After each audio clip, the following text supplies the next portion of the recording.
Hi friends, అందరికీ నమస్కారం. అంజలి కథలకి స్వాగతం. కాశీ మజిలీ కథలు 52వ భాగం. 39వ మజిలీ. 39వ మజిలీలో గోపాలుడు వింతల్ని చూసేందుకు అరణ్యంలోకి వెళ్ళి తిరుగుతూ ఉండగా ఒకచోట 2 బారల పొడుగున్న ఒక దంతం కనిపించింది. అది అతడికి ఆశ్చర్యం కలిగించగా వాడు దాన్ని కావడి కర్రల భుజాన వేసుకొని వచ్చి గురువుగారి ముందు పెట్టి నమస్కరించాడు. గురువర్య, ఇది రాతిది కాదు, లోహపుది కాదు, కర్రదంతం అంతకంటే కాదు. చూడబోతే ఇదేదో పంటిది అనిపిస్తుంది. ఇంత దంతం కలిగిన ఆ జంతువు ఎంత ఉండాలి? దీని కథేమిటన్నది తెలుసుకోవాలని నాకే కాదు, మీకు కూడా కుతూహలంగా ఉండి ఉంటుంది. మీ మణిని అడిగి నాకు దీని ఉదంతం సెలవివ్వండి అనగా సిద్ధుడు కూడా ఆ దంతాన్ని చూసి ఆశ్చర్యపోయాడు. భోజనం అయ్యాక ఒకచోట కూర్చొని మణిని పూజించి దాని వెనక దాగిన కథను ఇలా చెప్పసాగాడు. కీర్తికేతుని కథ. ఈ భూమండలం మీద సకల సంపదలు కలిగిన ఉజ్జయిని నగరం ఎంతో ప్రసిద్ధమైనది. విక్రమార్కుడు పరిపాలించిన 2000 సంవత్సరాలలోనూ ప్రజలు ఎంతో సుఖజీవనం సాగించారు. అటువంటి ఉజ్జయినిని అతని తర్వాత అతని పుత్రుడైన కీర్తికేతుడు పరిపాలించసాగాడు. కానీ అతడికి తండ్రి గుణగణాలు కానీ ఔదార్య శౌర్యాలు కానీ రాలేదు. పూర్వాచారాలను ఆక్షేపించేవాడు. అందువల్ల అతడు సార్థక నామధేయుడి కాడని అపకీర్తికేతుడు అని కూడా అనిపించుకున్నాడు. సింహాసనం అధిష్ఠించిన కొంతకాలానికి అతడు తన మంత్రులను సమావేశపరిచి, మన రాజ్యం వైశాల్యం ఎంత, ఆదాయ వ్యయాలెంత, ఖజానాలో ధనం ఎంత ఉన్నది, మనం చేయవలసిన కార్యక్రమాలేమిటి వివరంగా చెప్పమన్నాడు. వాళ్ళు ఒకరినొకరు సంప్రదించుకొని, రాజా, ఇదిగో ఇది మన రాజ్యపటం, చాలా చిన్నది. ఈ దేశంలో సగం దేవాలయాలకు, అగ్రహాలకు, సత్రాలకు మాన్యాల రూపంలో చెంది ఉన్నది. మిగిలినది భూమి మీద వచ్చే ఆదాయం చాలా కొద్ది మొత్తం. ఖర్చుకి పరిమితి లేదు. అయితే తమ తండ్రి గారు కోట్ల కొద్ది ధనాన్ని ఘడియలో ఆర్జించి ఇట్టే పంచిపెట్టేసేవారు అంటూ విక్రమార్కుడి దానము, గుణగణాలు మరొక్కమారు ప్రస్తుతించారు. మనం స్థాపించిన సత్రాలు ఇతర దేశాల్లో కూడా ఉన్నాయి. వాటికి కూడా ధనం పంపుతూ ఉండాలి. దాన శాసనాలు ఇవిగో, వివరాలు ఉన్నాయి అన్నారు. మా తండ్రి అలా రాజ్యం చేశాడా? ప్రభుత్వం నడిచేదే డబ్బుతో కదా. అంత విచ్చలవిడిగా ఖర్చు చేయటానికి కారణం మీరే అయి ఉంటారు. పరిపాలన అంటే దాన ధర్మాలేనా? ఎవరైనా సరే స్తుతి మొదలు పెడితే డబ్బు వెదచల్లటమేనా? నేను మా తండ్రిలా స్తోత్రాలకు ఉబ్బిపోయి అడగని వాడిదే పాపం అన్నట్లుగా ఖర్చు చేయలేను. ఐహిక సుఖాలు త్యాగం చేయలేను. మా తండ్రి చాలా వెర్రివాడిలా ఉన్నాడు. కోశాగారమంతా ఖాళీ చేశాడు. బ్రాహ్మణులకేం ఏవేవో యజ్ఞాలంటారు, యాగాలంటారు. అగ్రహారాలు దానంగా పొంది సుఖిస్తారు. ఇక మీదట అవేం చెల్లవు. అగ్రహార మాన్యాలకు పన్నులు వసూలు చేయండి. ఏ విధంగానూ కొరగాని పండిత సత్కారాలు ఆపేయండి. ఖజానా నింపే మార్గం చూడండి. ఈ కొత్త శాసనాలు రేపటి నుంచి అమలు జరపండి అని ఆజ్ఞాపించి కీర్తికేతుడు అంతఃపురానికి వెళ్ళిపోయాడు. అవి తమకు ఎంతమాత్రమూ అంగీకారం కాకున్నా ప్రభువు ఆజ్ఞ కనుక అవి అమలు జరిపించవలసిందని తమ క్రింది స్థాయి అధికారుల్ని ఆదేశించారు. క్రమంగా ఆ వార్త కీర్తికేతుని పట్టపురాణి చారుమతి చెవిని చేరాయి. ఆమె చాలా పరితపించి, అయ్యో, బ్రాహ్మణ్యులు సుఖించలేని రాజ్యం ఒక రాజ్యమా? గో బ్రాహ్మణ్యభ్య శుభమస్తు నిత్యం, లోకాస్యమస్థ సుఖినో భవంతు అని గదా శాస్త్రవచనం. అటువంటిది భూలోక దేవతలుండే అగ్రహారాలకు పన్నులా? మా మామగారెంత ఉత్తములు! అటువంటి మహానుభావుడికి నా భర్త ఎలా జన్మించాడు? ఈ నికృష్ట గుణాలు ఇతనికి ఎలా వచ్చాయో అనుకుంటూ చాలా బాధపడింది. భర్తను ఈ విషయమై ప్రశ్నించి, మీరొక్కరే రాజ్యం చేస్తున్నారా? ఈ నీచపు బుద్ధి మానుకోండి. ధర్మకార్యాలు పూర్వంలా జరిగేలా చూడండి అని ప్రార్థించింది. దానికి అతడు అంగీకరించక, నువ్వు నాకేం చెప్పవద్దు, ధనం లేనిదే ఏ పని జరగదు అంటూ విసుక్కున్నాడు. పెరటిలో దేవతా వృక్షం ఉండనే ఉంది. 3 తరాలు వరకు తరగనంత ఇచ్చే ఏర్పాటు ఆ మహానుభావుడే చేసిపోయాడు. ఇంకా దిగులేలా, ఈ దేవతా పూజలు మాన్పించనేలా అంటూ ఇంకా సాగదీసింది ఆమె. కీర్తికేతుడు చిరాకుపడి, అన్నిట్లోనూ సలహాలు ఇస్తుండవద్దు, ఆడవాళ్ళకి రాజ్య వ్యవహారాలేమిటి అంటూ ఈసడించగా ఆమె తనను తాను నిందించుకుంటూ అంతఃపురానికి వెళ్ళిపోయింది. కీర్తికేతుడు అక్కడి నుంచి తన నివాసానికి వెళ్ళిపోయాడు. విజయభాస్కరుడి కథ. చారుమతి చాలా ఉదాసీనంగా ఉండిపోయింది. ప్రతిరోజు పాఠశాల నుంచి ఇంటికొచ్చేసరికి ఎంతో ఆప్యాయంగా చేతులు చాచి ఎత్తుకొని ముద్దులు పెట్టే తన తల్లి ఎందుకో ఆ రోజు పరధ్యానంగా ఉండటంతో 16 ఏళ్ల కిశోర ప్రాయంలో ఉన్న ఆ బాలుడు అదే విషయాన్ని తల్లినడిగితే ఆమె నిట్టూర్చింది. కొడుకును దగ్గరగా తీసుకొని, ఏం చెప్పేది నాయనా, మీ తాత గొప్ప ప్రసిద్ధుడు. అంతటి మహనీయునికి పుత్రుడిగా జన్మించిన మీ తండ్రికి ఆ గుణాలేమీ రాకపోగా పైగా ప్రజాపీడన అనే దుర్గుణం ఒకటి కొత్తగా మొదలైంది. అందుకే నా విచారం అంది చారుమతి. తండ్రి కీర్తికేతుని ధనకాంక్ష గురించి ఆ నూనూగు మీసాల నూతన యవ్వనునికి తల్లి వల్ల తెలిసి, అమ్మా, నేను కొంచెం పెద్దవాడినై తాతగారిలా పేరు సంపాదించి నీకు సంతోషం కలిగిస్తాలే అన్నాడు. తల్లి ఆ మాటలకు చాలా సంతోషించింది. ధర్మశీలి కాగలడని ఆమె ఆనందపడింది. ఒక పక్క కీర్తికేతుడు కల్పవృక్షం లాంటి దేవతా వృక్షాన్ని ప్రార్థిస్తూ ఖజానా నింపుతూ ఉంటే, చారుమతి పుత్రుని సహాయంతో ఖజానా నుంచి ధనం రహస్యంగా తెప్పించి పేదవారికి దానం చేయసాగింది. పాఠశాలకు వెళ్లే పుత్రుడి చేత ఆమె అలా దానం చేయించడాన్ని కీర్తికేతుని గూఢచారులు అతడి చెవిన వేశారు. దానికి తోడు ఖజానాలోని ద్రవ్యం తగ్గుతూ ఉండటం గమనించిన కీర్తికేతుడు గట్టి నిఘా ఏర్పాటు చేసి తన పుత్రుడు ధనం పంచుతూ ఉండగా పట్టుకున్నాడు. తనకే స్వయంగా పట్టుబడిన కొడుకుకు తల్లి ప్రోద్బలం ఉందని గ్రహించిన కీర్తికేతుడు, ఇంత సొమ్ము ప్రతిరోజు యాచకుల పాలు చేస్తున్న వీళ్ళు నాకు శత్రువులు కాక ఇంకేమైతారు, వీళ్ళని శిక్షించాలి అనుకుంటూ కొలువుకు వచ్చి మంత్రులతో సమాలోచనలు జరిపాడు. ఇంతలో కొందరు భటులు ప్రభువు దగ్గరికి వచ్చి, స్వామి నమస్కారం, మేము దేవతా వృక్షానికి కాపలా కాసేవాళ్ళం. ఇంతకుముందు యువరాజు గారు వచ్చి కల్పవృక్షానికి నమస్కరిస్తూ ఒక పద్యం చదివేసరికి ఆ వృక్షము రివ్వున ఆకాశానికి ఎగిరి మాయమైపోయింది. దాని స్థానంలో గొయ్యి తప్ప ఇంకేం లేదు అన్నారు. ఆ మాటతో కీర్తికేతుడు నిర్ఘాంతపోయి, క్రూరుడా, వంశనాశకుడా, ఎంత పని చేశావురా అంటూ ఎన్నెన్నో ప్రణాళికలు రచించుకున్నందున అవన్నీ ఈ దెబ్బతో భగ్నమయ్యాయని శోకించాడు. కొంతసేపటికి ఆ కోపంలో, నాకు ఇంత అపకారం తలపెట్టి నా కలలు కల్లలు చేసిన ఆ తల్లి కొడుకుల్ని అరణ్యాల్లోకి తీసుకువెళ్ళి చంపి పాతరేయండి అని ఆజ్ఞాపించాడు. భటులు అంతఃపురానికి వెళ్ళి కొడుకుతో ముచ్చటలాడుతూ ఆనందంగా గడుపుతూ ఉన్న చారుమతితో ప్రభువు విధించిన శిక్ష గురించి చెప్పలేక చెప్పారు. వాళ్ళందరికీ రాణిగారన్నా యువరాజు విజయభాస్కరుడన్నా అపారమైన గౌరవ ఆదరాభిమానాలు. మంత్రులు పురోహితులు సైతము ప్రభువుకు అడ్డు చెప్తే ఏం ముంచుకు వస్తుందోనని మిన్నకుండిపోయారమ్మా అని చెప్పి తల వంచుకున్నారు. ఆ మాటలు వింటూనే మూర్ఛపోయిన తల్లిని సేదదీర్చి వైరాగ్యం కలిగించే పలుకులు కొన్ని పలికి ఆమెను ఊరడించాడు. రాజు క్రూరుడైనందున శాసనం అమలు జరపక తప్పదని శోకిస్తూనే భటులు ఆ తల్లి కొడుకుల్ని అరణ్యంలోకి తీసుకుపోయారు. నా ముద్దుల కొడుకు మరణం నేను కళ్ళజూడగలనా? నన్నే ముందు వధించండి అని చారుమతి వాళ్లతో అన్నది. ఇంతలో గాండ్రుమంటూ బెబ్బులి వచ్చి ఆ తల్లి కొడుకుల్ని వధించబోయిన భటుల్ని చంపి శవాల్ని పొదల్లోకి ఈడ్చుకుపోయింది.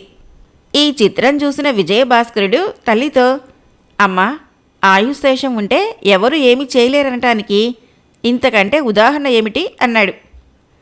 అడవిలో క్రూర మృగాల బారి నుంచి రక్షించుకోవటానికి మరణించిన భటుడి దగ్గర నుంచి ఓ కత్తి తీసుకొని అడవిలో నడవసాగారు ఆ తల్లి కొడుకులు. ఆ అరణ్యంలో ఎంత దూరం నడిచినా ఒక చిన్న కోయగూడెమైనా కనిపించలేదు. చీకటి పడబోతుంటే కొన్ని పళ్ళు తిని ఒక పొదరిల్లు బాగు చేసుకొని తల్లి నిద్రిస్తూ ఉండగా తాను కాపలా కాయసాగాడు విజయభాస్కరుడు. అప్పుడు కొందరు మనుషులు వస్తున్న అలికిడి వినిపించింది. విజయభాస్కరుడు కదలకుండా అక్కడే నేలకు కరుచుకొని పడుకొని ఎవరొస్తున్నది గమనించసాగాడు. 10 మంది గల గుంపు ఒకటి ధనం సంచులతోనూ 12 ఏళ్ల పిల్లతోనూ అక్కడికి వచ్చారు. ఆ చెట్టు దగ్గరగా వచ్చి ఇదే ఇదే అన్నారు. మూటల్ని దింపారు. ఆ చెట్టు మొదట్లో ఉన్న తలుపు లాగారు. పిల్లని మూటలను అందులోకి తీసుకుపోయారు. విజయభాస్కరుడు ఆలోచిస్తూ ఉన్నాడు. వీళ్ళు దొంగలు కావచ్చు. ఎవరిల్లు దోచారో. ఆ గృహస్థుడు ఎంత విచారిస్తున్నాడో. పాపం ఆ పిల్ల ఎవరో. వీళ్ళ గుట్టు తెలుసుకుందాము అనుకుంటూ లోపలికి తాను దిగాడు. మెట్లు కనిపించాయి. ఏముందో చూద్దామనుకుంటుంటేనే వాళ్ళ మాటలు ఇలా వినిపించాయి. పైకి వచ్చేసి దాక్కొని వాళ్ళ మాటలు వినసాగాడు.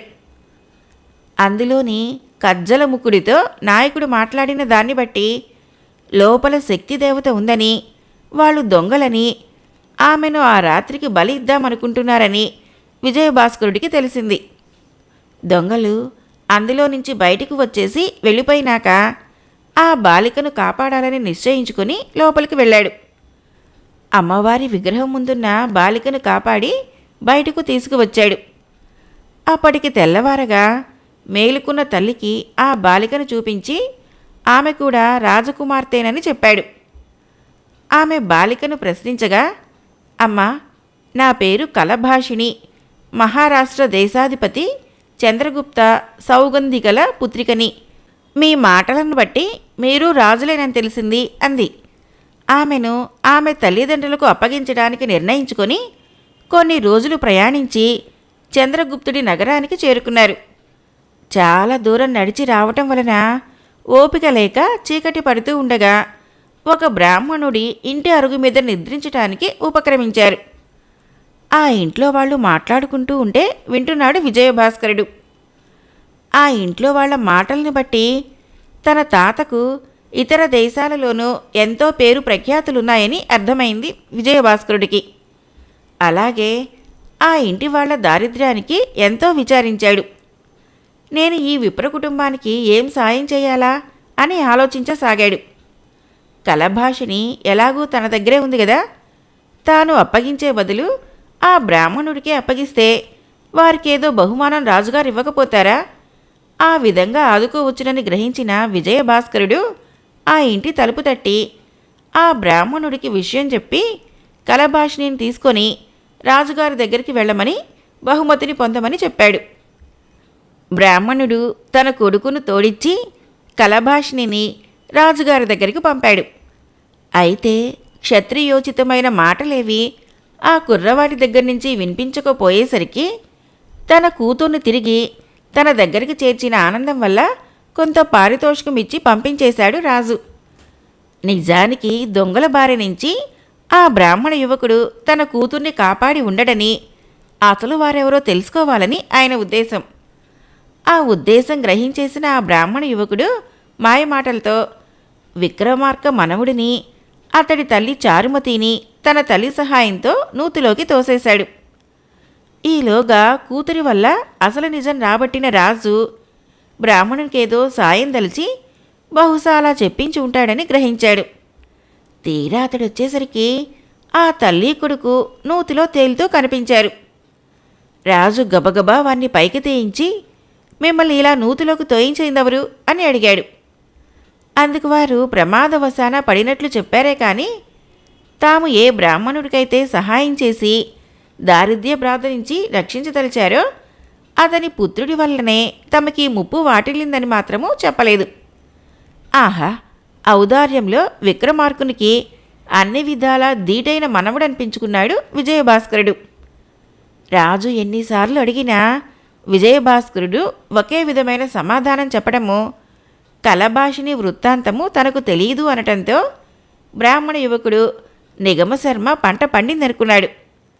వారికి ఉపకారం జరగాలని మనసారా కోరుకున్న విజయభాస్కరుడు ఇక అక్కడ ఉండకుండా ఇంకో ఊరికి వెళ్ళిపోయాడు.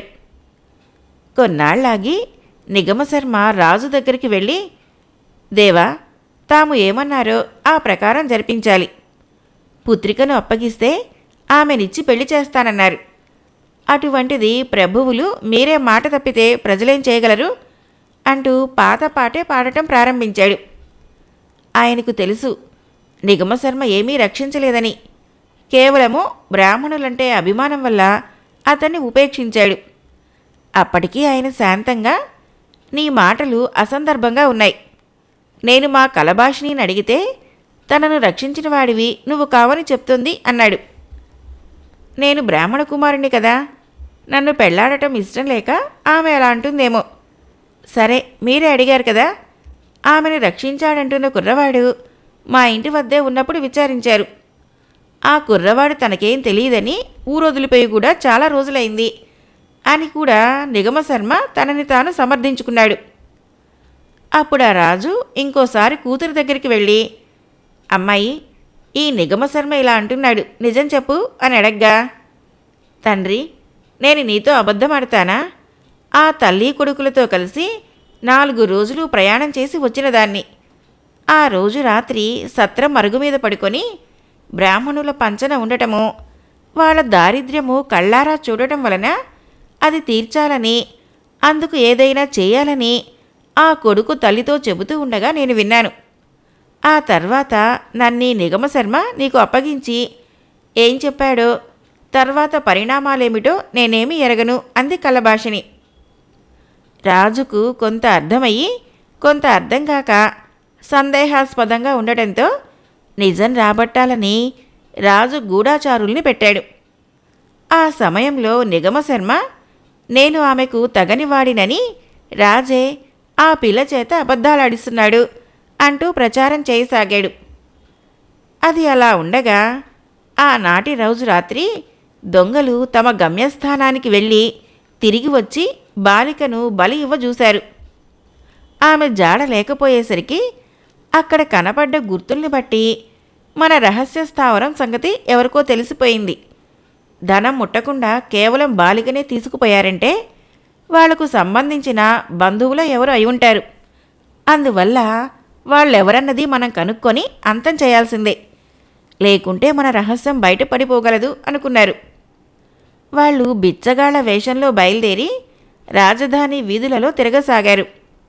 రాజుగారి కూతుర్ని దొంగల బారి నుంచి తప్పించి అప్పగించిన నిగమశర్మకి రాజు తాను ఆడిన మాట ప్రకారం ఏదీ చెల్లించలేకపోయాడు అనే సంగతి ప్రచారంలో ఉన్నందున అదే తెలిసింది ఆ దొంగలకు.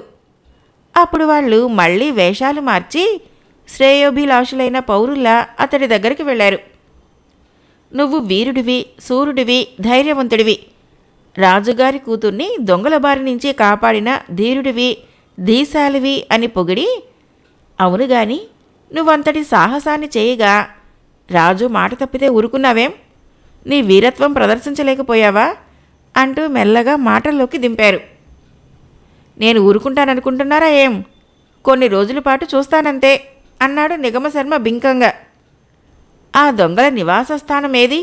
ఎక్కడ కనిపించారు నీకు అని వాళ్ళు అడగ్గా, అబ్బో, అది చాలా పెద్ద కథ, ఇప్పుడు చెప్పడానికి నాకు తీరుబడి లేదు అంటూ అక్కడి నుంచి మహాధీరుడిలాగా వెళ్ళిపోయాడు.